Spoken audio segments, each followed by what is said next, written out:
എല്ലാവർക്കും AWS Malayalam YouTube ചാനലിൻ്റെ പുതിയൊരു വീഡിയോയിലോട്ട് സ്വാഗതം. ഇന്നത്തെ വീഡിയോയിൽ നമ്മൾ ഡിസ്കസ് ചെയ്യാൻ പോകുന്ന ടോപ്പിക്ക് ഒരു SQL എന്ന് പറയുന്ന സോഫ്റ്റ്വെയറിൻ്റെ ഒരു പ്രോഗ്രാമിംഗ് ലാംഗ്വേജാണ്. SQL എന്ന് പറഞ്ഞാൽ സ്ട്രക്ചേർഡ് ക്വറി ലാംഗ്വേജ് അല്ലെങ്കിൽ സ്റ്റാൻഡേർഡ് ക്വറി ലാംഗ്വേജ് എന്നൊക്കെ പറയും. ഇത് മെയിനായിട്ട് യൂസ് ചെയ്യുന്ന ഡാറ്റാബേസ് ഹാൻഡിൽ ചെയ്യാൻ വേണ്ടിയിട്ടാണ്. ഡാറ്റാബേസ് എന്ന് പറയുമ്പോൾ നമുക്ക് ഡാറ്റ ഓർഗനൈസ് ചെയ്ത് സ്റ്റോർ ചെയ്യാൻ പറ്റുന്ന ഒരു ടെക്നോളജിയാണ് ഡാറ്റാബേസ് മാനേജ്മെൻറ്റ് സിസ്റ്റം. അത്തരം നിരവധി സോഫ്റ്റ്വെയർ ഇന്ന് മാർക്കറ്റിൽ ലഭ്യമാണ്. അതിലേറ്റവും പ്രധാനമായിട്ടുള്ളൊരു സോഫ്റ്റ്വെയറാണ് ഒറാക്കിൾ, ദെൻ മൈക്രോസോഫ്റ്റിൻ്റെ SQL സെർവർ, MySQL, അങ്ങനെ നിരവധി version of database management software ഉണ്ട്. അതിലേറ്റവും പോപ്പുലർ ആയിട്ടുള്ള ഒന്നാണ് ഒറാക്കിൾ, ദെൻ മൈക്രോസോഫ്റ്റിൻ്റെ SQL സെർവർ. ഇത്തരം ഡാറ്റാബേസിനെ ഹാൻഡിൽ ചെയ്യാനുള്ള ഒരു ലാംഗ്വേജാണ് SQL. ഇത് സ്റ്റാൻഡേർഡ് ലാംഗ്വേജ് ആയിട്ടാണ് കൺസിഡർ ചെയ്യുന്നത്. സ്റ്റാൻഡേർഡ് പറയുന്നത് ഇപ്പോൾ നമ്മൾ മൈക്രോസോഫ്റ്റിൻ്റെ SQL ഡാറ്റാബേസ് ആണ് യൂസ് ചെയ്യുന്നതെങ്കിലും ഒറാക്കിളിൻ്റെ ഡാറ്റാബേസ് ആണെങ്കിലും നമ്മൾ റൈറ്റ് ചെയ്യുന്ന പ്രോഗ്രാമിൻ്റെ സിൻറ്റാക്സ് സെയിം ആയിരിക്കും. അതായത് ഒരു സ്റ്റാൻഡേർഡ് ലാംഗ്വേജ് അല്ലെങ്കിൽ സ്റ്റാൻഡേർഡ് വേ ആണ് നമ്മൾ ഡാറ്റാബേസിനെ ഹാൻഡിൽ ചെയ്യാൻ യൂസ് ചെയ്യുന്നത്. അതായത് ഏത് തരം ഡാറ്റാബേസ് ആണെങ്കിലും അല്ലെങ്കിൽ ഏത് കമ്പനിയുടെ ഡാറ്റാബേസ് ആണെങ്കിലും ഏകദേശം ഒരു 90% ആ പ്രോഗ്രാമിങ്ങിൻ്റെ സിൻറ്റാക്സ് സെയിം ആയിരിക്കും. സോ നിങ്ങളിപ്പോൾ C പഠിക്കുക അല്ലെങ്കിൽ ജാവ പഠിക്കുക അല്ലെങ്കിൽ .NET പഠിക്കുകയാണെങ്കിലൊക്കെ ആ ലാംഗ്വേജിൻ്റെ സിൻറ്റാക്സ് ഡിഫറെൻ്റ് ആയിരിക്കും. ഓരോ ലാംഗ്വേജിലും വളരെ വ്യത്യസ്തമായ സിൻറ്റാക്സ് ആയിരിക്കും. പക്ഷേ ഡാറ്റാബേസ് വരുമ്പോൾ നമ്മൾ ഡാറ്റാബേസിനെ ഹാൻഡിൽ ചെയ്യാനുള്ള സിൻറ്റാക്സ് അത് ഒറാക്കിൾ ആണെങ്കിലും മൈക്രോസോഫ്റ്റ് ആണെങ്കിലും അല്ലെങ്കിൽ മൈക്രോസോഫ്റ്റിൻ്റെ SQL സെർവർ ആണെങ്കിലും MySQL ആണെങ്കിലും ഏകദേശം 90% ആ ലാംഗ്വേജിൻ്റെ സിൻറ്റാക്സ് വളരെ സെയിം ആയിരിക്കും. Select some data from one table എന്ന് പറയുന്നതായിരിക്കും മിക്കവാറും എല്ലാ ലാംഗ്വേജിലും അല്ലെങ്കിൽ എല്ലാ ഡാറ്റാബേസിലും ഡാറ്റ റിട്രീവ് ചെയ്യാൻ നമ്മൾ ഉപയോഗിക്കുന്ന സിൻറ്റാക്സ്. അതുകൊണ്ട് തന്നെ SQL വളരെ പോപ്പുലർ ആയിട്ടുള്ള ഒരു ടെക്നോളജിയാണ്. ഞാൻ ലാസ്റ്റ് ഒരു 10 വർഷത്തോളമായിട്ട് IT വർക്ക് ചെയ്യുന്നതാണ്. മിക്ക പ്രോജക്റ്റിലും വളരെ കോമൺ ആയിട്ട് യൂസ് ചെയ്യുന്ന ഒരു ടെക്നോളജിയാണ് SQL എന്ന് പറയുന്നത്. നിങ്ങൾ നേരിട്ട് ഡാറ്റാബേസിൽ വർക്ക് ചെയ്യുകയാണെങ്കിലും അല്ലെങ്കിൽ മറ്റ് സോഫ്റ്റ്വെയർ ഡെവലപ്മെൻറ്റ് ടീമായിട്ട് വർക്ക് ചെയ്യുകയാണെങ്കിലും അതായത് .NET ആണെങ്കിലും ജാവ ആണെങ്കിലും നമുക്ക് SQL വളരെ കോമൺ ആയിട്ട് യൂസ് ചെയ്യുന്ന ഒരു ലാംഗ്വേജാണ്. കാരണം ഡാറ്റ ഹാൻഡിൽ ചെയ്യാൻ വേണ്ടി യൂസ് ചെയ്യുന്ന വളരെ സ്റ്റാൻഡേർഡ് ആയിട്ടുള്ള ഒരു മെത്തേഡാണ് SQL ലാംഗ്വേജ് പറയുന്നത്. ഈ ടൂൾ അല്ലെങ്കിൽ ഈ ഒരു ടെക്നോളജി വെച്ചിട്ട് നമുക്ക് പല കാര്യങ്ങളും ചെയ്യാൻ പറ്റും. വളരെ കോമൺ ആയിട്ട് ചെയ്യുന്ന കാര്യങ്ങളാണ് ഡാറ്റാബേസ് ക്രിയേറ്റ് ചെയ്യുക, ടേബിൾസ് ക്രിയേറ്റ് ചെയ്യുക, ദെൻ ടേബിൾസിലോട്ട് ഡാറ്റ ഇൻസേർട്ട് ചെയ്യുക, അപ്ഡേറ്റ് ചെയ്യുക, ഡിലീറ്റ് ചെയ്യുക, അതുപോലെ സേവ് ചെയ്ത ഡാറ്റ റിട്രീവ് ചെയ്തെടുക്കുക.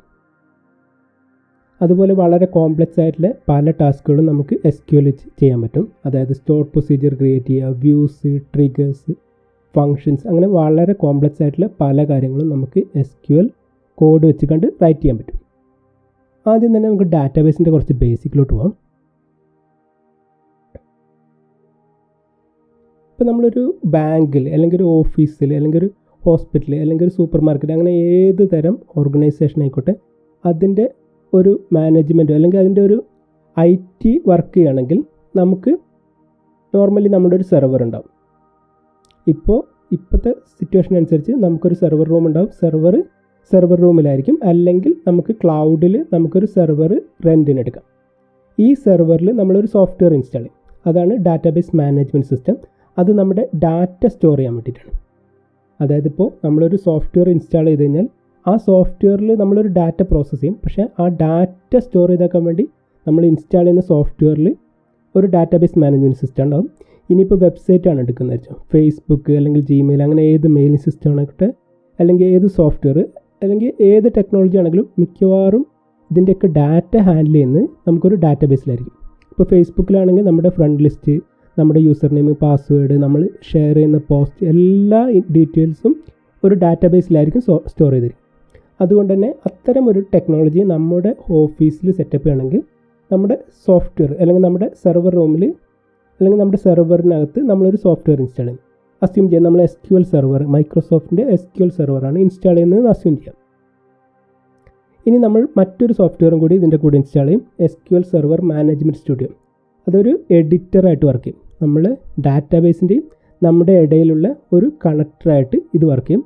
നമ്മൾ സാധാരണ ഇതിൽ റൈറ്റ് ചെയ്യുന്ന സ്റ്റോർ പ്രൊസീജിയർ അല്ലെങ്കിൽ SQL സ്ക്രിപ്റ്റിംഗ് ഒക്കെ ഡാറ്റാബേസിന് എഗെയിൻസ്റ്റ് ആയിട്ട് എക്സിക്യൂട്ട് ചെയ്യുന്നത് ഈ സോഫ്റ്റ്വെയർ വെച്ചിട്ടായിരിക്കും. ഇപ്പോൾ നമുക്ക് ഇന്നത്തെ സിറ്റുവേഷൻ അനുസരിച്ച് നമുക്ക് നമ്മുടെ ഓഫീസിലെ സെർവർ യൂസ് ചെയ്യാം, അല്ലെങ്കിൽ ക്ലൗഡ് യൂസ് ചെയ്തിട്ടും നമുക്ക് ഡാറ്റാബേസ് ഇൻസ്റ്റാൾ ചെയ്യാം. അതിൻ്റെ ആക്സസ് ചെയ്യാൻ വേണ്ടി നമുക്ക് SQL സെർവർ മാനേജ്മെൻറ്റ് സ്റ്റുഡിയോ നമ്മുടെ ലാപ്പിലും ഇൻസ്റ്റാൾ ചെയ്യാം. ഇനി നമ്മളൊരു ഡാറ്റാബേസ് സോഫ്റ്റ്വെയർ ഇൻസ്റ്റാൾ ചെയ്തതെന്ന് കരുതാം. ഈ ഡാറ്റാബേസ് സോഫ്റ്റ്വെയറിനകത്ത് നമുക്ക് ഡിഫറെൻറ്റ് ഡാറ്റാബേസ് ക്രിയേറ്റ് ചെയ്യാൻ പറ്റും. ഡാറ്റാബേസ് മാനേജ്മെൻറ്റ് സോഫ്റ്റ്വെയർ ഇൻസ്റ്റാൾ ചെയ്ത് കഴിഞ്ഞാൽ അതിനകത്ത് ഡിഫറെൻറ്റ് ഡാറ്റാബേസ് ഇൻസ്റ്റാൾ ചെയ്യാൻ പറ്റും. അസ്യൂം ചെയ്യാൻ നമ്മളൊരു സിമ്പിളായിട്ടുള്ളൊരു ഡാറ്റാബേസ് ഇൻസ്റ്റാൾ ചെയ്ത് ബാങ്കിന് വേണ്ടി. സോ ബാങ്കിന് വേണ്ടിയിട്ട് ഇൻസ്റ്റാൾ ചെയ്ത ഡാറ്റാബേസ് മാനേജ്മെൻറ്റ് സിസ്റ്റത്തിനകത്ത് നമുക്ക് ഡിഫറെൻറ്റ് ടേബിൾസ് ക്രിയേറ്റ് ചെയ്യാൻ പറ്റും. അക്കൗണ്ട് ഇൻഫർമേഷൻ സ്റ്റോർ ചെയ്യാൻ വേണ്ടി അക്കൗണ്ട് ടേബിൾ ക്രിയേറ്റ് ചെയ്ത്, ലോണിൻ്റെ ഇൻഫർമേഷൻ സ്റ്റോർ ചെയ്യാൻ വേണ്ടി ലോൺ ടേബിൾ ക്രിയേറ്റ് ചെയ്ത്, അതുപോലെ എംപ്ലോയി ഡീറ്റെയിൽസിന് വേണ്ടി മറ്റൊരു ടേബിൾ ക്രിയേറ്റ് ചെയ്ത്, അതുപോലെ ഓരോ ട്രാൻസാക്ഷൻ്റെ ഡീറ്റെയിൽസ് സ്റ്റോർ ചെയ്യാൻ വേണ്ടി ഒരു ടേബിൾ. അങ്ങനെ ഒരു ഡാറ്റാബേസ് ക്രിയേറ്റ് ചെയ്ത് ആ ഡാറ്റാബേസിനകത്ത് നിരവധി ടേബിൾസ് ക്രിയേറ്റ് ചെയ്യും. ഈ ടേബിൾസിൻ്റെ അകത്താണ് ഡാറ്റ സ്റ്റോർ ചെയ്തൊക്കെ. ഈ ടേബിൾസ് വേണമെങ്കിൽ നമുക്ക് ഇൻ്റർ കണക്ട് ചെയ്യാൻ പറ്റും. അതൊക്കെ നമുക്ക് ഡീറ്റെയിൽ ആയിട്ട് ലേറ്റർ നോക്കാം. പക്ഷേ വളരെ ബേസിക് ലെവലിൽ പറയുകയാണെങ്കിൽ ഓരോ ടേബിളിനകത്തും ഒന്ന് കൂടുതൽ കോളംസ് ഉണ്ടാവും. അതായത് നമുക്ക് ഒരു ഡാറ്റ യൂസർ നെയിം മാത്രം സ്റ്റോർ ചെയ്യുകയാണെങ്കിൽ ഒരൊറ്റ കോളം, യൂസർ നെയിമും പാസ്വേഡും സ്റ്റോർ ചെയ്യുകയാണെങ്കിൽ 2 കോളമിൽ ഒരു ടേബിൾ ഡിസൈൻ ചെയ്യും. യൂസർ നെയിമും പാസ്വേഡും യൂസർ ID ഉള്ള ടേബിളാണെങ്കിൽ 3 കോളമുള്ള ഒരു ടേബിളായിരിക്കും ഡിസൈൻ ചെയ്യാം. ഇനി സെയിൽസ് ഇൻഫർമേഷൻ ആണെങ്കിലോ നമുക്ക് കോണ്ടിനെൻറ്റ്, അതുപോലെ കൺട്രി നെയിം, സെയിൽസ് ആണെങ്കിൽ അപ്പോഴും നമ്മൾ 3 കോളമുള്ള ഒരു ടേബിൾ ഡിസൈൻ ചെയ്യും.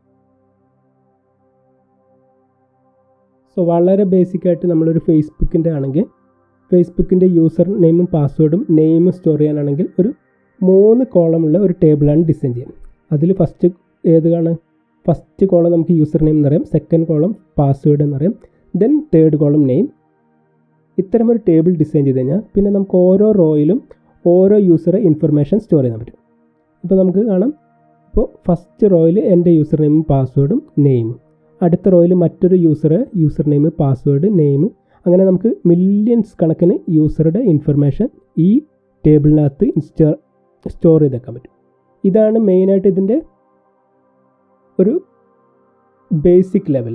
ഇനി നമുക്കൊരു സിമ്പിൾ ഡാറ്റാബേസ് ക്രിയേറ്റ് ചെയ്ത് അതിനകത്തൊരു ടേബിൾ ക്രിയേറ്റ് ചെയ്ത് കുറച്ച് ഡാറ്റ ഇൻസേർട്ട് ചെയ്യുന്നത് എങ്ങനെ നോക്കാം. ഞാനിപ്പോൾ യൂസ് ചെയ്യാൻ പോകുന്നത് SQL സെർവർ, മൈക്രോസോഫ്റ്റിൻ്റെ SQL സെർവറാണ്. അതുകൊണ്ട് തന്നെ നമുക്ക് അതിനെ ആക്സസ് ചെയ്യാൻ വേണ്ടി മറ്റൊരു software SQL server management studio എന്ന ഒരു സോഫ്റ്റ്വെയറും ഇൻസ്റ്റാൾ ചെയ്തിട്ടുണ്ട്.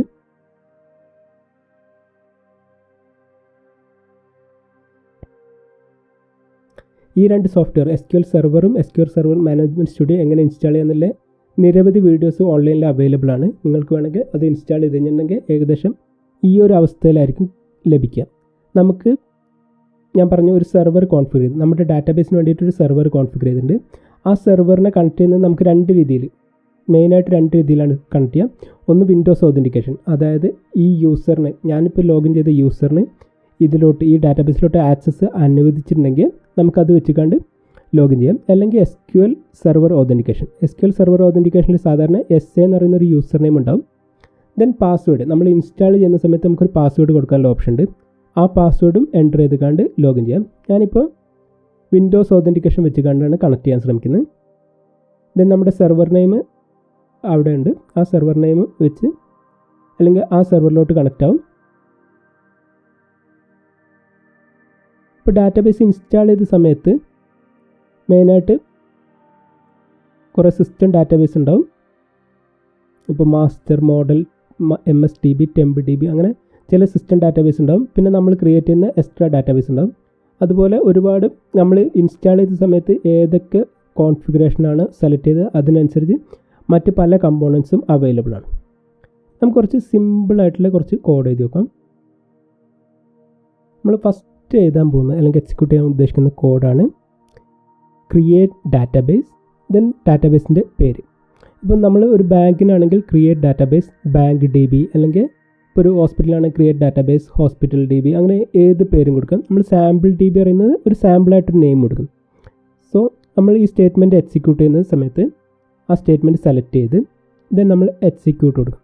നമുക്ക് എയ്തർ ഈ ബട്ടൺ ക്ലിക്ക് ചെയ്ത് എക്സിക്യൂട്ട് ചെയ്യാം, അല്ലെങ്കിൽ F5 എന്ന കീ പ്രസ് ചെയ്താലും എക്സിക്യൂട്ട് ആവും. എക്സിക്യൂട്ട് ആയി കഴിഞ്ഞിട്ടുണ്ടെങ്കിൽ നമുക്ക് ഒരു ചെറിയ മെസ്സേജ് കാണാൻ പറ്റും, നമ്മുടെ കോഡ് എക്സിക്യൂട്ടഡ് സക്സസ്ഫുള്ളി.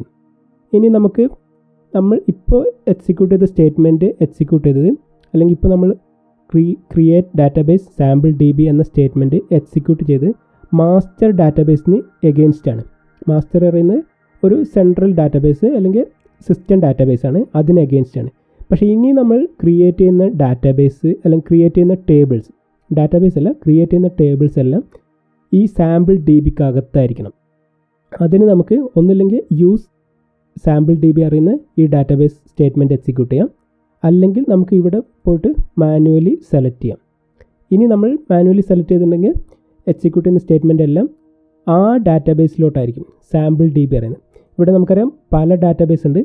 അപ്പോൾ ഏത് ഡാറ്റാബേസിലോട്ടാണ് നമ്മൾ സ്റ്റേറ്റ്മെൻറ്റ് എക്സിക്യൂട്ട് ചെയ്യുന്നത് അത് നമുക്ക് സെലക്ട് ചെയ്തിട്ട് വേണം എക്സിക്യൂട്ട് ചെയ്യാൻ. സോ ഇപ്പോൾ മാസ്റ്റർ DB ആണെങ്കിൽ നോക്കാം. സോ നമ്മൾ മാസ്റ്റർ DB സെലക്ട് ചെയ്ത് ഇനി യൂസ് സാമ്പിൾ DB എന്ന സ്റ്റേറ്റ്മെൻറ്റ് സെലക്ട് ചെയ്ത് എക്സിക്യൂട്ട് ചെയ്തിട്ടുണ്ടെങ്കിൽ നമുക്കിവിടെ കാണാൻ പറ്റും ഇപ്പോൾ സാമ്പിൾ DB സെലക്ട് ചെയ്തിട്ടുണ്ട്. ഇനി നമ്മൾ ഇപ്പോൾ ഇവിടെ ഒന്ന് റീഫ്രഷ് അടിക്കുകയാണെങ്കിൽ ഇപ്പോൾ ഒന്ന് റീഫ്രഷ് ചെയ്തിട്ടുണ്ടെങ്കിൽ നമുക്ക് കാണാൻ പറ്റും ഒരു ന്യൂ ടേബിൾ അല്ലെങ്കിൽ ഒരു ന്യൂ ഡാറ്റാബേസ് ക്രിയേറ്റ് ചെയ്ത്. ഈ ഡാറ്റാബേസിനകത്ത് ഇപ്പോൾ ടേബിളൊന്നുമില്ല, ഇപ്പോൾ വെറും empty ആയിട്ടുള്ള ഒരു ഡാറ്റാബേസ് ആണ് ക്രിയേറ്റ് ആയിട്ടുള്ളത്. ഇനി നമുക്കൊരു ടേബിൾ ക്രിയേറ്റ് ചെയ്ത് നോക്കാം. സോ ഞാനൊരു സിമ്പിൾ ടേബിൾ ക്രിയേറ്റ് ചെയ്യാണ്, ടേബിൾ സെയിൽസ് എന്ന് പറയുന്നത്. ആ സെയിൽസിനകത്ത് അല്ലെങ്കിൽ ആ ടേബിളിനകത്ത് 3 കോളമാണ് ഞാൻ ഉദ്ദേശിക്കുന്നത്. ഒന്ന് കോണ്ടിനെൻറ്റ്, ദെൻ കൺട്രി നെയിം, ഒരു സെയിൽസ് ഇൻഫർമേഷൻ. അപ്പോൾ ഓരോ കോളം നമ്മൾ ഡിഫൈൻ ചെയ്യുന്ന സമയത്ത് ആ കോളത്തിനകത്ത് ഏത് തരം ഡാറ്റയാണ് സ്റ്റോർ ചെയ്യുന്നത് എന്ന് നമ്മൾ പറയണം. സോ നമ്മൾ ഫസ്റ്റ് കോളത്തിനകത്ത് ഒരു വാർക്കർ അല്ലെങ്കിൽ ഒരു സ്ട്രിങ് ഡാറ്റയാണ് സ്റ്റോർ ചെയ്യുന്നത് എന്ന് പറയാൻ വേണ്ടിയിട്ടാണ് 25 വാർക്കർ 25 എന്ന് കൊടുത്തത്. വാർക്കർ എന്ന് പറയുമ്പോൾ സ്ട്രിങ് ഡാറ്റ എത്ര ക്യാരക്ടർ, മാക്സിമം 25 ക്യാരക്ടറുള്ള ഡാറ്റ വരെ സ്റ്റോർ ചെയ്യാൻ വേണ്ടിയിട്ടാണ് നമ്മൾ ഇങ്ങനെ സ്പെസിഫൈ ചെയ്യുന്നത്. സോ നമുക്കറിയാം നമ്മൾ യൂറോപ്പ്, അതേപോലെ ഏഷ്യ, സൗത്ത് ആഫ്രിക്ക അങ്ങനെ ഉള്ള കോണ്ടിനെൻറ്റ് ഡീറ്റെയിൽസാണ് ഈ കോളത്തിനകത്ത് സ്റ്റോർ ചെയ്യാൻ ഉദ്ദേശിക്കുന്നത്. ദെൻ രണ്ടാമത്തെ കോളം നമ്മൾ ഉദ്ദേശിക്കുന്നത് കൺട്രി നെയിം. കൺട്രി നെയിം പറയുമ്പോൾ യുണൈറ്റഡ് കിങ്ഡം അല്ലെങ്കിൽ ഇന്ത്യ, ഓസ്ട്രേലിയ അങ്ങനത്തെ നെയിം സ്റ്റോർ ചെയ്യാൻ വേണ്ടിയിട്ടാണ് രണ്ടാമത്തെ കോളം നമ്മൾ യൂസ് ചെയ്യാൻ ഉദ്ദേശിക്കുന്നത്.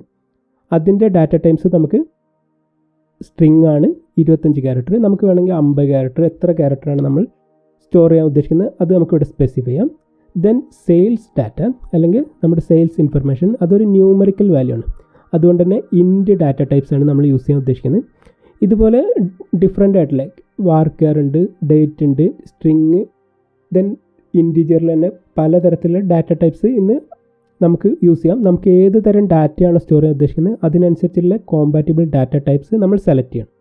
സോ നമ്മൾ ക്രിയേറ്റ് ടേബിളിൻ്റെ പേര്, ദെൻ ഏത് കോളമാണ്, കോളം 1, രണ്ടാമത്തെ കോളം, മൂന്നാമത്തെ കോളം. ഒന്നാമത്തെ കോളത്തിൻ്റെ ഏത് ഡാറ്റ ടൈപ്സ് ആണോ അത് നമ്മൾ സ്പെസിഫൈ ചെയ്യുന്നത്, ഒന്നാമത്തെ കോളത്തിൻ്റെ ഏത് ഡാറ്റ ടൈപ്സ് ആണോ അത് നമ്മൾ സ്പെസിഫൈ ചെയ്യുന്നത്. അതിലെ സൈസ്, ചില ഡാറ്റ ടൈപ്സിന് നമ്മൾ സൈസ് സ്പെസിഫൈ ചെയ്യണം. അതുപോലെ രണ്ടാമത്തെ കോളം ഏത് ഡാറ്റ ടൈപ്സ് ആണോ അത് സ്പെസിഫൈ ചെയ്യുന്നത്, അതിൻ്റെ സൈസ് സ്പെസിഫൈ ചെയ്യുന്നത്. ദെൻ മൂന്നാമത്തെ ഡാറ്റ ടൈപ്സ് നമ്മൾ സ്പെസിഫൈ ചെയ്യുന്നു. ഇനി ഈ സ്റ്റേറ്റ്മെൻറ്റ് സെലക്ട് ചെയ്ത് നമുക്ക് എക്സിക്യൂട്ട് ചെയ്യാം. നമ്മുടെ കമാൻഡ് സക്സസ്ഫുള്ളി എക്സിക്യൂട്ടഡ് ആയിട്ട്. ഇനി നമ്മളിവിടെ ഒന്ന് റീഫ്രഷ് ചെയ്യുകയാണെങ്കിൽ, ഇനി ടേബിൾസിനകത്ത് പോവുകയാണെങ്കിൽ നമുക്കറിയാം ഒരു ന്യൂ ടേബിൾ ക്രിയേറ്റ് ചെയ്യുന്നുണ്ട്. Table DBO table sales. ഈ DBO എന്ന് പറയുന്നത് ഒരു ഒബ്ജക്റ്റായിട്ട്, ഡാറ്റാബേസ് ഒബ്ജക്റ്റായിട്ട് കൺസിഡർ ചെയ്യാം. ഇത് നമുക്ക് സ്കീമയാണ് മെയിനായിട്ട്. ഈ DBO എന്ന് പറയുന്നത് സ്കീമയാണ്. അത് എന്തിനാണ് ഉപയോഗിക്കുന്നത് പറഞ്ഞിട്ടുണ്ടെങ്കിൽ നമുക്ക് വിത്തിൻ ദ ഡാറ്റാബേസ് നമുക്കൊരു ഗ്രൂപ്പ് വേണമെങ്കിൽ, ഇപ്പോൾ HR ടീം അല്ലെങ്കിൽ നമ്മുടെ ഒരു ഓഫീസിലെ HR ഡിപ്പാർട്ട്മെൻറ്റിൻ്റെ ടേബിൾസ് മുഴുവൻ ഒരു ഗ്രൂപ്പാക്കാം. അതുപോലെ മറ്റ് ടേബിൾസ് വേറെ ഗ്രൂപ്പ് ആക്കണമെങ്കിലൊക്കെ നമുക്ക് ആ സ്കീമ യൂസ് ചെയ്യാം. ഇപ്പോൾ നമ്മൾ സ്കീമ ഒന്നും ഡിഫൈൻ ചെയ്തില്ലെങ്കിൽ അല്ലെങ്കിൽ നമ്മൾ ടേബിൾ ക്രിയേറ്റ് ചെയ്യുന്ന സമയത്ത് പറഞ്ഞില്ലെങ്കിൽ ഡീഫോൾട്ടായിട്ടുള്ള DBO എന്ന സ്കീമയിലോട്ടാണ് പോവുക. അതുകൊണ്ടാണ് അവിടെ DBO എന്ന് പറയുന്ന ഒരു വാക്കവിടെ കാണുന്നത്. ഇനി നമുക്ക് കുറച്ച് ഡാറ്റ ഇൻസേർട്ട് ചെയ്യാം. സോ ഇൻസേർട്ട് ചെയ്യുന്ന സ്റ്റേറ്റ്മെൻറ്റ് വളരെ സിമ്പിളാണ്. ഇൻസേർട്ട് ഇൻറ്റു ഏത് ടേബിളാണോ അത്, ദെൻ നമുക്ക് വാല്യൂ സ്പെസിഫൈ ചെയ്യാം. ഇവിടെ വാല്യൂ സ്പെസിഫൈ ചെയ്യുന്ന സമയത്ത് ഒരു കാര്യം പ്രത്യേകം ശ്രദ്ധിക്കണം. നമുക്കിപ്പോൾ നമ്മുടെ ടേബിളിനകത്ത് 3 കോളം ഉണ്ട്, കോണ്ടിനെൻറ്റ്, കൺട്രി, സെയിൽസ്. ആ 3 കോളത്തിലോട്ട് നമ്മൾ ക്രമമായിട്ട് ഡാറ്റ ഇൻസേർട്ട് ചെയ്യുകയാണെങ്കിൽ നമ്മൾ ആ കോളത്തിൻ്റെ പേര് ഇവിടെ പറയേണ്ട ആവശ്യമില്ല. ഈ സ്റ്റേറ്റ്മെൻറ്റ് നോക്കുകയാണെങ്കിൽ അറിയാം, ഇവിടെ ഇപ്പോൾ നമ്മൾ 2 വാല്യൂ മാത്രമാണ് ഇൻസേർട്ട് ചെയ്യുന്നത്. അതായത് കൺട്രി നെയിമും സെയിൽസ് വാല്യൂ മാത്രമാണ് ഇൻസേർട്ട് ചെയ്യുന്നത്. കോണ്ടിനെൻറ്റിൻ്റെ പേര് നമ്മൾ ഇവിടെ ഇൻസേർട്ട് ചെയ്യുന്നില്ല. അത്തരമൊരു സാഹചര്യത്തിൽ നമ്മൾ insert into table name കഴിഞ്ഞിട്ട് ബ്രാക്കറ്റിനകത്ത് ഏതൊക്കെ കോളത്തിലോട്ടാണ് ഡാറ്റ ഇൻസേർട്ട് ചെയ്യുന്നത് ആ കറക്റ്റ് ഓർഡറിനകത്ത് സ്പെസിഫൈ ആണ്. കൺട്രി, സെയിൽസ്, ദെൻ നമ്മൾ വാല്യൂ, ഏത് വാല്യൂ ആണ് ഇൻസേർട്ട് ചെയ്യുന്നത് അത് പറയുന്നു. ഇവിടെ നമ്മൾ 3 കോളത്തിലോട്ടും ക്രമമായിട്ടാണ് ഇൻസേർട്ട് ചെയ്യുന്നത്. ഫസ്റ്റ് കോണ്ടിനെൻറ്റിലോട്ട് യൂറോപ്പ് എന്ന value, country name United Kingdom, സെയിൽസിനകത്ത് 560 എന്ന വാല്യൂ ആണ് ഇൻസേർട്ട് ചെയ്യുന്നത്. നമുക്ക് ആ വാല്യൂ ഇൻസേർട്ട് ചെയ്യാം. ഇപ്പോൾ നമ്മൾ ഒരൊറ്റ റെക്കോർഡാണ് ഇൻസേർട്ട് ചെയ്തത്, അല്ലെങ്കിൽ ഒരു റോ ആണ് ഇൻസേർട്ട് ചെയ്തത്. ഈ ഡാറ്റ നമുക്ക് കാണണമെങ്കിൽ നമുക്ക് സെലക്ട് ആ കോളം, ഏതൊക്കെ കോളമാണ് കാണേണ്ടത്. നമ്മുടെ ടേബിളിനകത്ത് ഇപ്പോൾ 3 കോളം ഉണ്ട്, കോണ്ടിനെൻറ്റ്, കൺട്രി, സെയിൽസ്. നമുക്ക് കോണ്ടിനെൻ്റ് എന്ന കോളത്തിലെ വാല്യൂ കാണണം, കൺട്രി എന്ന കോളത്തിലെ വാല്യൂ കാണണം, അതുപോലെ സെയിൽസ് എന്ന കോളത്തിലെ വാല്യൂ കാണണം. അപ്പോൾ നമ്മൾ സെലക്ട് ഏതൊക്കെ കോളമാണ് സ്പെസിഫൈ ചെയ്ത്, അത് കഴിഞ്ഞ് ഫ്രം ഏത് ടേബിളിൽ നിന്നാണോ സ്പെസിഫൈ ചെയ്ത് എക്സിക്യൂട്ട് ചെയ്ത്. ഇപ്പോൾ നമുക്ക് ആ ഒരു റോ നമ്മൾ ഇൻസേർട്ട് ചെയ്ത് യൂറോപ്പ്, യുണൈറ്റഡ് കിങ്ഡം വാല്യൂ നമുക്ക് കാണാൻ പറ്റും. ഇനി നമുക്ക് വേണമെങ്കിൽ ആ കൺട്രിയുടെ പേര് മാത്രം മതിയെങ്കിൽ, അല്ലെങ്കിൽ കോണ്ടിനെൻറ്റും കൺട്രിയും മാത്രം മതിയെങ്കിൽ നമുക്കൊരൊറ്റ അത്തരമൊരു സാഹചര്യത്തിൽ നമുക്ക് കോണ്ടിനെൻറ്റ്, കൺട്രി എന്ന് മാത്രം സ്പെസിഫൈ ചെയ്ത് എക്സിക്യൂട്ട് ചെയ്യും. ഇപ്പോൾ നമുക്ക് 2 കോളം മാത്രം റിട്രീവ് ചെയ്യും. ഇനി നമ്മൾ കൺട്രി നെയിം മാത്രമാണ് റിട്രീവ് ചെയ്യുന്നെങ്കിലോ ആ സമയത്ത് നമുക്ക് സെലക്ട് കൺട്രി ഫ്രം ടേബിൾ എന്ന് പറഞ്ഞ് എക്സിക്യൂട്ട് ചെയ്ത് കഴിഞ്ഞാൽ ഒരൊറ്റ കോളം ഡാറ്റയാണ് കിട്ടുക. ഇനി നമുക്ക് സെയിൽസും കൂടി വേണമെങ്കിലോ കോമ ഇട്ട് സെയിൽസ്,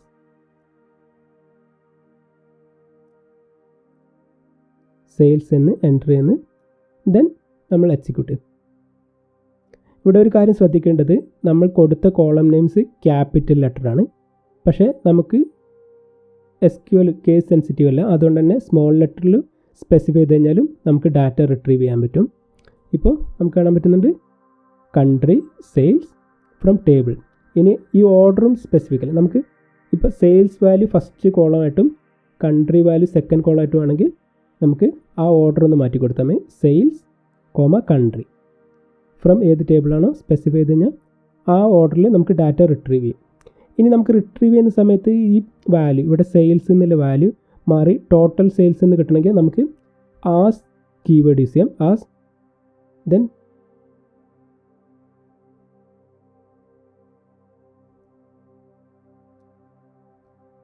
ടോട്ടൽ സെയിൽസ് എന്ന് കൊടുക്കാം. ഇനി നമ്മൾ എക്സിക്യൂട്ട് ചെയ്യുകയാണെങ്കിൽ നമുക്കറിയാം ആ ടൈറ്റിൽ അല്ലെങ്കിൽ ഹെഡിങ് ടോട്ടൽ സെയിൽസ് എന്ന് വന്നു. ഇവിടെ ഒരു കാര്യം ശ്രദ്ധിക്കേണ്ടത്, സ്പേസ് ഉണ്ടെങ്കിൽ നമ്മൾ പ്രത്യേകം ബ്രാക്കറ്റിനകത്ത് കൊടുക്കണം. ബ്രാക്കറ്റിനകത്ത് സ്പെസിഫൈ ചെയ്ത് കണ്ട് എക്സിക്യൂട്ട് ചെയ്യണം, അല്ലെങ്കിൽ എറർ വരും. അല്ലെങ്കിൽ നമുക്ക് കോട്ടിനകത്തും സ്പെസിഫൈ ചെയ്യാം. ബ്രാക്കറ്റിനകത്തോ അല്ലെങ്കിൽ കോട്ടിനകത്തോ സ്പെസിഫൈ ചെയ്യാം. ഇനി നമ്മൾ ഇപ്പോൾ സെയിൽസ് അതേപോലെ കൺട്രി എന്ന 2 കോളം, നമുക്കൊരു 100 കോളംസ് ഉണ്ട്. അങ്ങനെയാണ് ഒരു ടേബിളിനകത്ത് 100 കോളംസ് ഉണ്ടെങ്കിൽ ആ 100 കോളംസും റിട്രീവ് ചെയ്യുന്ന സമയത്ത് നമ്മളിങ്ങനെ ഇൻഡിവിജ്വലായിട്ട് ഓരോ കോളം സ്പെസിഫൈ ചെയ്യേണ്ട ആവശ്യമില്ല. നമുക്ക് just select star from table പറഞ്ഞിട്ടുണ്ടെങ്കിൽ ആ ടേബിളിനകത്ത് ഏതൊക്കെ കോളം ഉണ്ടോ ആ കോളം എല്ലാ കോളത്തിലെയും ഡാറ്റ നമുക്ക് കാണാൻ പറ്റുന്നതാണ്. അപ്പോൾ നമുക്ക് വേണമെങ്കിൽ സ്പെസിഫിക് ആയിട്ട് കോളം സ്പെസിഫൈ ചെയ്യാം. അങ്ങനെ സ്പെസിഫൈ ആണെങ്കിൽ ആ കോളം മാത്രം നമുക്ക് റിട്രീവ് ചെയ്യും. ഇനി എല്ലാ കോളത്തിലെയും ഡാറ്റ കാണണമെങ്കിൽ സെലക്ട് സ്റ്റാർ ഫ്രം ആ ടേബിൾ പറയുകയാണെങ്കിൽ ആ ടേബിളിലെ ഡാറ്റ റിട്രീവ്. ഇപ്പോൾ നമ്മൾ ഒറ്റ റോ മാത്രമാണ് ഇൻസേർട്ട് ചെയ്തത്. നമുക്കൊരു റോയും കൂടി ഇൻസേർട്ട് ചെയ്യാം. ഇനി നമ്മൾ സെലക്ട് സ്റ്റാർ ഫ്രം എന്ന സ്റ്റേറ്റ്മെൻറ്റ് എക്സിക്യൂട്ട് ചെയ്യുകയാണെങ്കിൽ നമുക്ക് 2 റോയിലെ ഡാറ്റ കാണാൻ പറ്റും. Europe, United kingdom, Europe, Spain. നമ്മൾ 2 റോ ഡാറ്റ ഇൻസേർട്ട് ചെയ്ത് ഇനി 3ാമത്തെ റോയും കൂടി ഇൻസേർട്ട് ചെയ്ത് നോക്കാം. ഇപ്പോൾ നമ്മുടെ ഒരു റോയും കൂടി ഇൻസേർട്ടായി. ഇനി നമ്മൾ സെലക്ട് സ്റ്റാർ അടിക്കുകയാണെങ്കിൽ നമുക്ക് 3 റോയിൽ ഡാറ്റ കാണാൻ പറ്റും.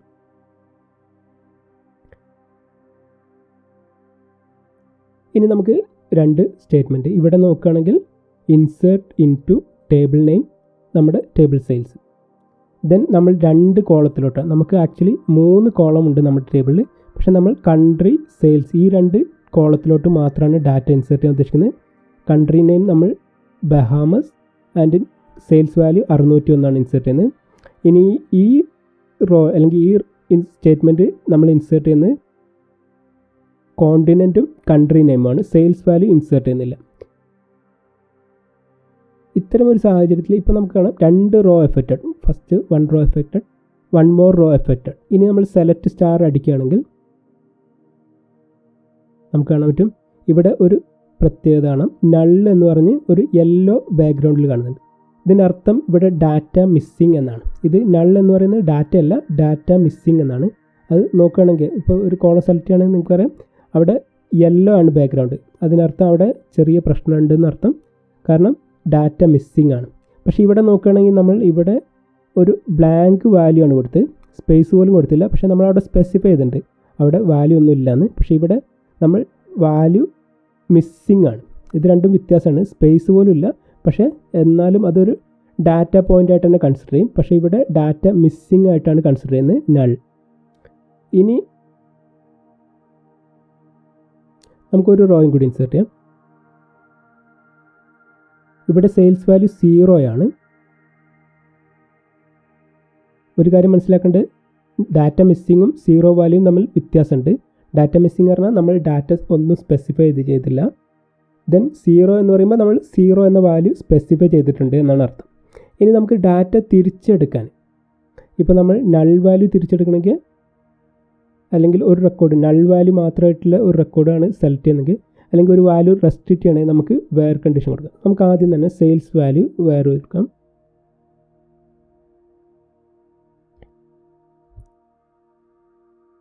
സോ നമ്മളൊരു ഡാറ്റ ബേസിലോട്ട് ഡാറ്റ ഇൻസേർട്ട് ചെയ്ത് കഴിഞ്ഞാൽ, നമ്മളൊരു ആദ്യം തന്നെ ഡാറ്റ ബേസിലോട്ട് ഡാറ്റ ഇൻസേർട്ട് ചെയ്ത് കഴിഞ്ഞാൽ, നമ്മൾ ഡാറ്റ തിരിച്ചെടുക്കുന്ന സമയത്ത് എല്ലാ റോയും ചില സമയത്ത് തിരിച്ചെടുക്കും, ചില സമയത്ത് നമ്മൾ സ്പെസിഫിക് ആയിട്ടുള്ള കണ്ടീഷൻ, സെയിൽസ് വാല്യൂ 560 ഉള്ള വാല്യൂ റെക്കോർഡ് മാത്രം മതിയെങ്കിൽ നമുക്ക് സ്പെസിഫൈ ചെയ്യാം വേർ സെയിൽസ് വാല്യൂ 560 ഉള്ള ഡാറ്റ മാത്രം മതി. ഇത്തരം ഒരു സാഹചര്യത്തിൽ നമുക്ക് കാണാം ആ ഒരു റെക്കോർഡ് ഈ ഒരു കണ്ടീഷൻ മാച്ച് ചെയ്യുന്നത്. ഇനി ഒന്ന് കൂടുതലാണെങ്കിലോ നമുക്ക് ഇങ്ങനെ കൊടുക്കാം, ഓർ സെയിൽസ് മറ്റൊരു വാല്യൂ. നമുക്ക് ജസ്റ്റ് നോക്കാം ഏതൊക്കെ വാല്യൂ ഉള്ളത്. 601 കൊടുത്ത് കാണും.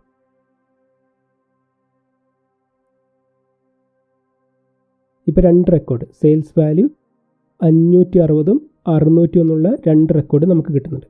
ഇനി നമുക്ക് 2 കണ്ടീഷൻ കൊടുക്കണമെങ്കിൽ, 2 കണ്ടീഷൻസ് ട്രൂ ആവുന്ന സമയത്ത് മാത്രം റിട്രീവ് ചെയ്യണമെങ്കിൽ ആൻഡ് കൊടുക്കാം. Say for example country name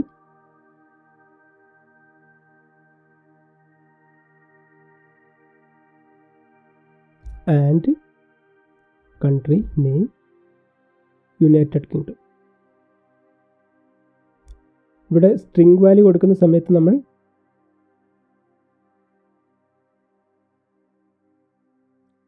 single കോട്ടിനകത്താണ് കൊടുക്കണം. ഇപ്പം നമ്മൾ എക്സിക്യൂട്ട് ചെയ്യണമെങ്കിൽ ഒരൊറ്റ സ്റ്റേറ്റ്മെൻറ്റ് അല്ലെങ്കിൽ ഒറ്റ റോയാണ് കിട്ടുന്നത്. കാരണം ഈ ഫസ്റ്റ് സ്റ്റേറ്റ്മെൻറ്റ് 2 റെക്കോർഡ് റിട്രീവ് ചെയ്യും. പക്ഷേ രണ്ടാമത്തെ കണ്ടീഷൻ നോക്കുന്ന സമയത്ത് അതിലൊരൊറ്റ റോക്ക് മാത്രമാണ് കൺട്രി നെയിം യുണൈറ്റഡ് കിങ്ഡം ആയിട്ടുള്ളത്. അതുകൊണ്ട് തന്നെ നമുക്ക് ഫൈനലി ഒരൊറ്റ റെക്കോർഡ് മാത്രമേ റിട്രീവ് ചെയ്യാൻ പറ്റുള്ളൂ. ഇനി നമുക്ക് കൺട്രി നെയിം അല്ലെങ്കിൽ സെയിൽസ് വാല്യൂ നള്ളായിട്ടുള്ളത് കിട്ടണമെങ്കിൽ സെയിൽസ് ഈസ് നൾ എന്ന സ്റ്റേറ്റ്മെൻറ്റ് കൊടുക്കണം. സോ നമുക്ക് മൊത്തം റെക്കോർഡിൽ ഒരൊറ്റ റോ മാത്രമാണ് സെയിൽസ് വാല്യൂ നള്ളായിട്ടുള്ളത്. അപ്പോൾ വേർ സെയിൽസ് ഈസ് നൾ എന്ന് പറയുമ്പോൾ ഈ ഒരൊറ്റ റോയാണ് റിട്രീവ് ചെയ്യുക. നമ്മൾ എക്സിക്യൂട്ട് ചെയ്യുകയാണെങ്കിൽ north America, United state of America, അതിൽ സെയിൽസ് വാല്യൂ ഈസ് നള്ളാണ്. ഇനി ഈസ് നൾ അല്ലാത്ത എല്ലാ റോയും വേണമെങ്കിലോ നമുക്ക് സെയിൽസ് ഈസ് നോട്ട് നൾ എന്ന് കൊടുക്കാം. ഈ ഒരു സ്റ്റേറ്റ്മെൻറ്റ് എക്സിക്യൂട്ട് ചെയ്തിട്ടുണ്ടെങ്കിൽ നോട്ട് നൾ അല്ലാത്ത എല്ലാ റെക്കോർഡും, സെയിൽസ് വാല്യൂ നോട്ട് നൾ അല്ലാത്ത എല്ലാ റെക്കോർഡും നമുക്ക് കാണാൻ പറ്റും. അതുപോലെ കൺട്രി നള്ളായിട്ടുള്ള റെക്കോർഡ് നമുക്കൊരൊറ്റ സ്റ്റേറ്റ്മെൻറ്റ് പോലും, നമുക്കൊരൊറ്റ റെക്കോർഡ് പോലും കൺട്രി നള്ളായിട്ടില്ല. അതുകൊണ്ട് തന്നെ നമുക്ക് ഒരൊറ്റ റെക്കോർഡും കിട്ടില്ല. പക്ഷേ is null, country is not null കൊടുത്തു കഴിഞ്ഞാൽ നമുക്ക് എല്ലാ റെക്കോർഡും കിട്ടും. കാരണം ഒരൊറ്റ റെക്കോർഡ് പോലും കൺട്രി നള്ളായിട്ടില്ല. അപ്പോൾ നമ്മൾ കൺട്രി ഈസ് നോട്ട് നൾ കൊടുക്കുമ്പോൾ നമുക്ക് എല്ലാ റെക്കോർഡും കിട്ടും. ഇനി ഡാറ്റ അപ്ഡേറ്റ് ചെയ്യണമെങ്കിൽ നമുക്ക് അപ്ഡേറ്റ് സ്റ്റേറ്റ്മെൻറ്റ് യൂസ് ചെയ്യാം. അതേപോലെ ഡിലീറ്റ് ചെയ്യണമെങ്കിൽ ഡിലീറ്റ് സ്റ്റേറ്റ്മെൻറ്റ് യൂസ് ചെയ്യാം. സോ നമുക്കൊരു ഡിലീറ്റ് സ്റ്റേറ്റ്മെൻറ്റ് റൈറ്റ് ചെയ്ത് നോക്കാം.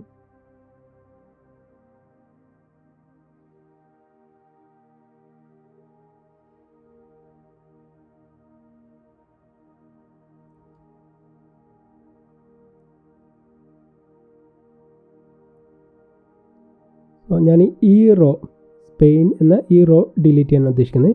Delete from table space, delete from table sales where സെയിൽസിൻ്റെ വാല്യൂ 321 റെക്കോർഡ് ഡിലീറ്റ് ചെയ്യാനാണ് പറയുന്നത്. ഒരു റോ എഫക്റ്റഡ് ആണ്. ഇനി നമുക്ക് സെലക്ട് സ്റ്റാർ എക്സിക്യൂട്ട് ചെയ്ത് നോക്കാം. സോ നമ്മൾ select column 1, column 2, column 3 from table sales ആണ് എക്സിക്യൂട്ട് ചെയ്യുന്നത്. ഇപ്പോൾ നമുക്കറിയാം ആ ഒരു റോ ഇപ്പോൾ ഡിലീറ്റ് ആയി കഴിഞ്ഞിരിക്കുന്നു. ഇനി മൊത്തം ടേബിൾ, ആ ടേബിൾ മൊത്തമായിട്ട് ഡിലീറ്റ് ചെയ്യണമെങ്കിൽ ഡ്രോപ്പ് ടേബിൾ നെയിം എന്ന സ്റ്റേറ്റ്മെൻറ്റ് എക്സിക്യൂട്ട് ചെയ്യാം. ഇനി നമ്മുടെ ടേബിൾ ഡിലീറ്റ് ആയി കഴിഞ്ഞിരിക്കുന്നു. ഇനിയിപ്പോൾ നമ്മൾ ടേബിൾ പാർട്ട് റീഫ്രഷ് ചെയ്യുകയാണെങ്കിൽ ആ ടേബിൾ ഡിലീറ്റ് ആയി പോയിരിക്കുന്നു. ഇപ്പോൾ കാണാം DBO ടേബിൾ സെയിൽസ് എന്ന ടേബിൾ ഡിലീറ്റ് ആയിരിക്കുന്നു. ഇനി ഈ ഡാറ്റാബേസിൽ ഡിലീറ്റ് ചെയ്യണമെങ്കിൽ നമുക്ക് ഡ്രോപ്പ് ഡാറ്റാബേസ് സാമ്പിൾ DB എന്ന സ്റ്റേറ്റ്മെൻറ്റ് എക്സിക്യൂട്ട് ചെയ്യാം. ചില സമയത്ത് ചിലപ്പോൾ കുറച്ച് സമയം എടുക്കും ഇത് ഡിലീറ്റ് ആവാൻ. കാരണം വല്ല ലോക്ക് ഓൾറെഡി ഉണ്ടെങ്കിൽ നമുക്കൊരു എറർ കിട്ടും, അല്ലെങ്കിൽ അത് ഡിലീറ്റ് ആയി പോകും. ഇപ്പോൾ അത് എക്സിക്യൂട്ട് ചെയ്ത് സക്സസ്ഫുള്ളി ഡിലീറ്റ് ആയി കഴിഞ്ഞിരിക്കുന്നു. ഇനി നമ്മൾ ഡാറ്റാബേസ് റീഫ്രഷ് ചെയ്യുകയാണെങ്കിൽ നമ്മുടെ സാമ്പിൾ DB ഡിലീറ്റ് ആയി കഴിഞ്ഞിരിക്കും.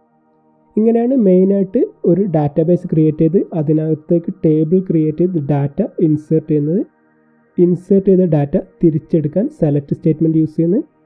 ഡാറ്റ ഡിലീറ്റ് ചെയ്യാൻ നമ്മൾ ഡിലീറ്റ് സ്റ്റേറ്റ്മെൻറ്റ് യൂസ് ചെയ്യുന്നത്. ഇനി ഡാറ്റ അപ്ഡേറ്റ് ചെയ്യണമെങ്കിൽ അപ്ഡേറ്റ് സ്റ്റേറ്റ്മെൻറ്റ് ഉണ്ട്. അത് നമ്മൾ ഈ വീഡിയോയിൽ കാണിക്കുന്നില്ല. നമുക്ക് മറ്റൊരു വീഡിയോയിൽ അത് എക്സ്പ്ലെയിൻ ചെയ്യാം. കൂടാതെ നമ്മുടെ യൂഡെമി കോഴ്സിൻ്റെ SQLനെ കുറിച്ചുള്ള യൂഡെമി കോഴ്സിൻ്റെ ലിങ്ക് ഞാൻ വീഡിയോയുടെ ഡിസ്ക്രിപ്ഷനിൽ നൽകുന്നതാണ്. വേണ്ടവർക്ക് അവിടെ ലോഗിൻ ചെയ്യാവുന്നതാണ്. So that's all for this video. Thanks for watching.